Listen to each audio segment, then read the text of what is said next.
Anchor Shalini, Jasprit और रीमा परासर के साथ बहुत बहुत स्वागत है। एक बार फिर से बहस की तरफ आगाज करेंगे, लेकिन जो बहस आज शुरू हुई इसमें जेपी राज्यसभा में, उसमें जेपी नड्डा जी ने कहा कि जहां ओबीसी की जो बात कर रहे हैं, देश को पहला ओबीसी प्रधानमंत्री बीजेपी ने दिया। आकाश जी, मैं आपके पास आ रहा हूं इसमें रिएक्शंस के लिए, लेकिन पहले हम शालिनी के पास जाना चाहेंगे।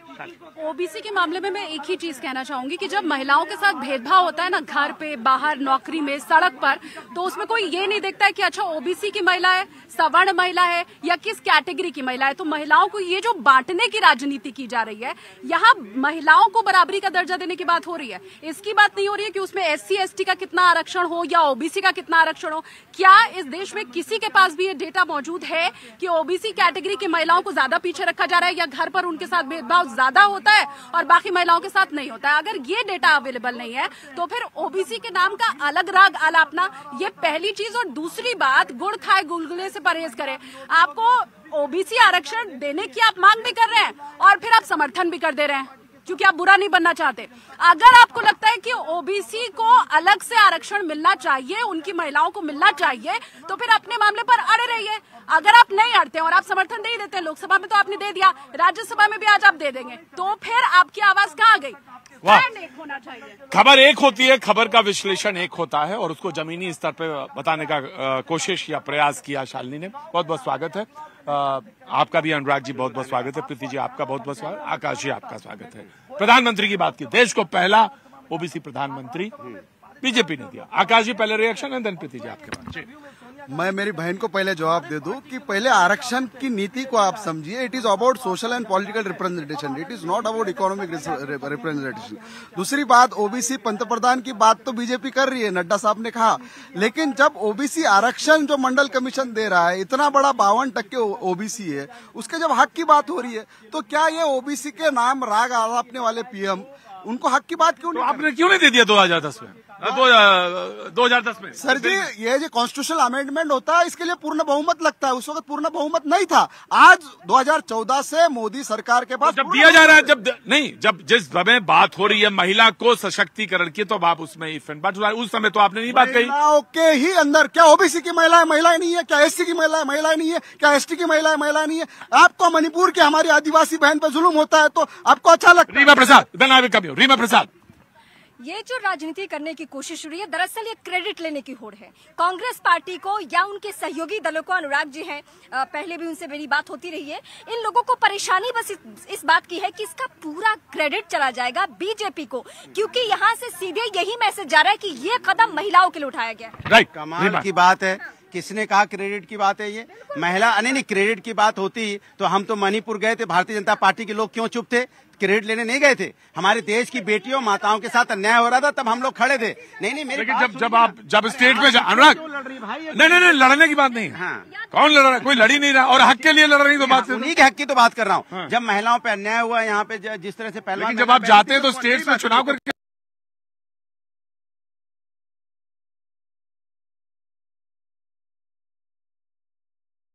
पूरी बात हो जाएगी, थोड़ा क्या बीजेपी या कोई भी पार्टी ये कहने को आज तैयार है कि अगले, अब इलेक्शन है, विधानसभा फिर उसके बाद लोकसभा, क्या कोई भी पार्टी क्रेडिट नहीं लेगी? क्या बीजेपी भी नहीं लेगी क्रेडिट की आप बात कर रहे हैं? माननीय प्रधानमंत्री जी, हाँ, बड़ी अच्छी बात कही। मैं आपसे सवाल यही पूछूंगा, 4 साल है ना अभी, 24 में आपकी पार्टी महिलाओं, इधर आप नहीं, सवाल तो अच्छा पूछ रही है, लेकिन एक भाई ये भी पूछ रहा है आपसे बहनों के लिए कि समाजवादी पार्टी लोकसभा के चुनाव में विदाउट अभी रिजर्वेशन की बात करें, 4 साल लगेगा, अभी आप कितनी सीटें देने वाले हैं? क्रेडिट लेने की बात कर रहे हैं तो मैं आपको बताती हूँ, माननीय प्रधानमंत्री जी जब CM थे ना, CM के बाद जब वो PM बने, उन्होंने अपना जितने भी खाते में, अकाउंट में जितना भी पैसा था, उन्होंने देश की बेटियों को की पढ़ाई के ऊपर लगाया। उसके लिए उन्होंने कोई बिल पारित नहीं किया था, बिल नहीं उनके ऊपर कोई किया था। जो उनको कोई गिफ्ट भी मिले, उसको भी उन्होंने ऑक्शन करके वो भी बहन बेटियों के लिए किया। और क्रेडिट की जो बात आप कर रहे हैं, तो क्रेडिट लेने का काम आप लोगों का है। चंद्रयान तो हमारा, महिला बिल तो हमारा, देश जो है वो हमारा, आपका इनका से नहीं चलता है, सबका साथ सबका विकास। आपके पास वही सवाल है, आपके पास तो वही सवाल है, आप कितनी देखिए मैं इनको कहना चाहूंगा, कल में हमारे नेता कांग्रेस के आदरणीय राहुल गांधी जी ने स्पष्ट तौर पे कहा, चलो हम क्रेडिट दे देते, कल से इम्प्लीमेंट कीजिए। क्यों सेंसेक्स चाहिए आपको? सुनिए, हमने 2011 में जनगणना कराई है, इम्प्लीमेंट कीजिए, डिलिमिटेशन छोड़ दीजिए, कल से इम्प्लीमेंट कीजिए, क्रेडिट लीजिए। ये चुनावी शगुफा है आपको। आकाश जी को न्याय नहीं देना है। आकाश जी इलेक्शन 24 में, प्रीति जी, आकाश जी 24 में इलेक्शन है, ये बहस है, स्टूडियो की बहस है। मैं आपसे ये कह रहा हूँ कि वाई नॉट, अगर रिजर्व हो गया तब क्या करेंगे महिला से? फिर राहुल गांधी जी कहां से लड़ेंगे? बिल्कुल दे दीजिए आप। अच्छा, दूसरा सवाल मैं आपसे भी पूछ रहा हूं और आपसे भी पूछ रहा हूं कि ठीक है 4 साल अभी है ना, आप कह रहे हैं ना देरी की, लेट लतीफी किया, महिलाओं को दीजिए ना 33 से 50% दे दीजिए, सीटों में दे दिया। मैं अभी पूछूं, सबसे पहले इन्हीं से पूछूं। हमारे कांग्रेस पार्टी ने अपने राष्ट्रीय अधिवेशन में रिजोल्यूशन पास किया है और हर चुनाव में भागीदारी देने की, 33% आरक्षण देने की, ये आदरणीय सोनिया गांधी जी ने ठराव पारित किया है और उसके अकॉर्डिंगली देने वाले हैं। बिल्कुल। अभी तो मध्य प्रदेश में ही टेस्ट हो जाएगा।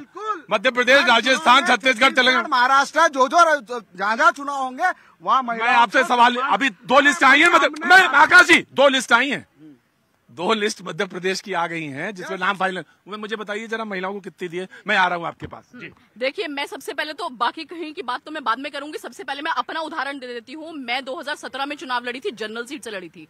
भारतीय जनता पार्टी एक ऐसी पार्टी है जिसने एक महिला को, मुझे भी जनरल सीट से लड़ाया था दिल्ली से, तो ये तो मैं अपना एग्जाम्पल आपको दे रही हूँ। और दूसरी मैं ये कह रही हूँ कि जो अगर ये बात करते हैं महिला सशक्तिकरण की, इन्होंने तो कभी कुछ अपने कार्यकाल में किया नहीं। माननीय प्रधानमंत्री जी जब संगठन मंत्री थे, संगठन के अंदर भी उन्होंने 1/3 सीट्स के लिए महिलाओं के लिए आरक्षित किया हुआ था। आज भी अगर आप भारतीय जनता पार्टी का संगठन देखेंगे, अगर आप दिल्ली की बात करते हैं तो अभी भी यहाँ पे आरक्षण है, अभी भी यहाँ पे बहन बेटियों को पूछा जा रहा है माननीय प्रधानमंत्री जी। मैं 2 सवाल आपसे पूछूंगा और जवाब टना का मिलेगा। हाँ, वो तो आपको देंगे। अच्छा, ओबीसी में तो क्रिमिनल नहीं, महिला की अगर मैंने एक बात और कह दी, इट्स ओके, अगर मैंने एक बार और कह दी तो इन लोगों को बुरी लग सकती है, लेकिन मैं एक बात और पूछना चाह रही हूँ कि मैं तो भारतीय जनता पार्टी से महिला प्रवक्ता यहाँ पर आई हूँ ना, महिला के मुद्दा में। क्या आप लोगों के पास में महिला प्रवक्ता नहीं थी? मैं ये कह देता हूँ कि नहीं, एक भाई भी महिला की आवाज उठा सकता। मैं आपकी बात मानता हूं। महिलाओं को प्रमोट तो करते ना, हमारे माता बहनों के लिए। बिल्कुल। मैं आपसे पूछ रहा हूँ कि कितनी सीटें आप देने जा रहे हैं? अभी तो 4 साल का समय है। दूसरी चीज, ओबीसी में तो क्रीमी लेयर की भी बात थी, तो उन महिलाओं को तो टिकट नहीं देना चाहिए जो सुन लीजिए पूरी बात, उन महिलाओं को तो टिकट नहीं देनी चाहिए जो ऑलरेडी सशक्त हैं। तो फिर आप किसको देने जा रहे हैं, किसको चुनने जा रहे हैं? और जो हैं क्या उनको काटेंगे? ये सवाल है आपसे भी और आपसे भी। मैंने वही सवाल पूछा था कि भारतीय जनता पार्टी से पूछ लीजिएगा, क्या अभी इधर उधर की बात ना कर, ये बताऊंगा। हाँ। अपने जो उन्होंने जवाब नहीं दिया। भारतीय जनता पार्टी तो बिल लेके आई है, हमने सबने स्वागत किया, पास कराया। आप कहते हैं चलो बिल पास हो गया, आप इम्प्लीमेंट करने में आपने 6-7 साल लगाएंगे। तो भारतीय जनता पार्टी अभी कहते हैं ना कि हम जो महिलाओं को टिकट देंगे, यहाँ पे 33% से ज्यादा महिलाओं को टिकट मिलेंगे, ओबीसी का भी कर दे। एक मिनट मेरी बात सबके लिए, अरे कहे ना, मैं तो कह रहा हूँ हमारे पास तो एक ही राज्यसभा थी, हमने आदरणीय जया बच्चन जी को एक महिला को दी कि नहीं दी? एक राज्यसभा, मात्र एक राज्यसभा थी, हमने महिला को दी। इन्होंने कितना दिया बताइए? आपने 100% रिजर्वेशन दे दिया, एक सीट थी, 100% रिजर्वेशन दे दिया, हमने एक महिला को दिया। आप तो ये कह रहे हैं ना, आप तो अभी लड़ाई है, अभी तो आप लड़ाई ये कह रहे थे, वो महिला जो हाशिए पर है, जो स्लीपर पहन के आती है, जिसके पास चप्पल नहीं है, मैं उसके लिए लड़ने जा रहा हूँ। जी, नाउ यू प्लीज रिस्पॉन्ड, क्योंकि महिला आरक्षण में परिवारवाद का एक बड़ा इशू है जिसको लोग एड्रेस करना चाहते हैं। अच्छी बात उन्होंने उठाई है। अगर मोदी जी और ये सरकार इसको 2024 में इम्प्लीमेंट करती है, मैं रिस्पॉन्सिबिलिटी के साथ कह रहा हूं कि नॉन क्रिमिनल महिलाओं को ओबीसी के अंदर जगह दी जाएगी, जो उनका हक है।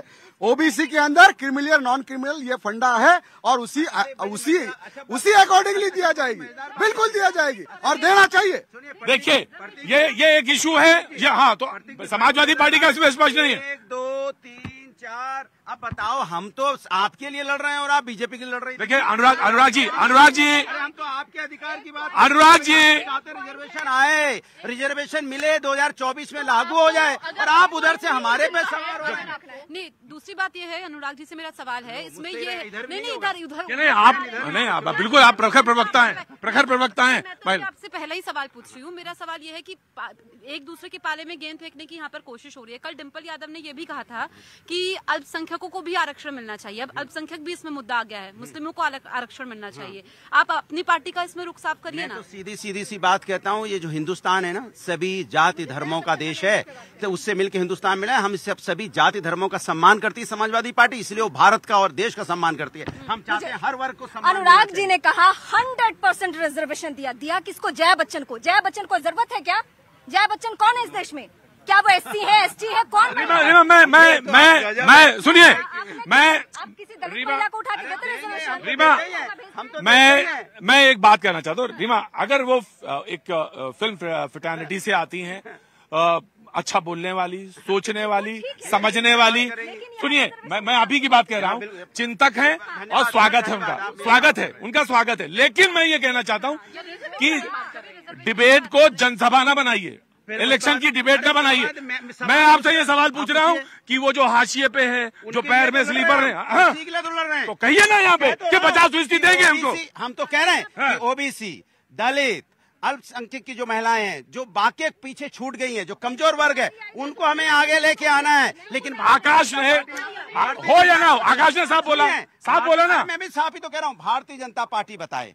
हमें यह बताइए कि मध्य प्रदेश में, छत्तीसगढ़ में, राजस्थान में, मध्य प्रदेश और राजस्थान में तो आप हैं ना। तो हम ही उठा रहे हैं। और आवाज कौन उठा रहे हैं? इन्होंने तो उठाई भी नहीं। इन्होंने तो ओबीसी को लिया भी नहीं, जो 50-55% के बीच में ओबीसी हमारे देश के अंदर में, इन्होंने उसकी तो बात भी नहीं की। हम तो उसी की प्रधानमंत्री जो है, अभी सवाल मुझी से हो रहा है। सवाल है भाई, देश में जो काम करता है, बात सवाल उसी से पूछा जाता है। आप लोग सिर्फ रस्म निभाई कर रहे हैं। मुझे लगता है कि बिल्कुल महिला विरोधी मानसिकता से काम करने से काम नहीं चलेगा। अगर आप वाकई में चाहते हैं, आप ब्लैक एंड व्हाइट में बोलिए ना, आप चाहते हैं नहीं चाहते, आप साथ में है या नहीं है? अगर आप हैं तो हाँ बोलिए ना, आप हाँ बोलिए ना। आपको देरी से दिक्कत हो रही है। बहन जी कैसी बात कर रहे हैं आप? हमने वोट दिया, बिल पास करा दिया, अगर आप है कि नहीं? पूछना चाहती हूँ कि अगर मुस्लिम महिलाओं के आरक्षण की बात पर असदुद्दीन ओवैसी के 2 सांसद विपक्ष में दे सकते हैं वोट, उसके विरोध में दे सकते हैं। रिप्रेजेंटेशन की बात हो रही है ना, अभी आप यही कह रहे थे कि बात रिप्रेजेंटेशन की है, तो यहाँ पर कोई और स्वर और वहाँ नहीं करते करते और फिर समर्थन, वो नहीं होना चाहिए ना। हम कहा नहीं, दो एक ही ये डबल स्वर में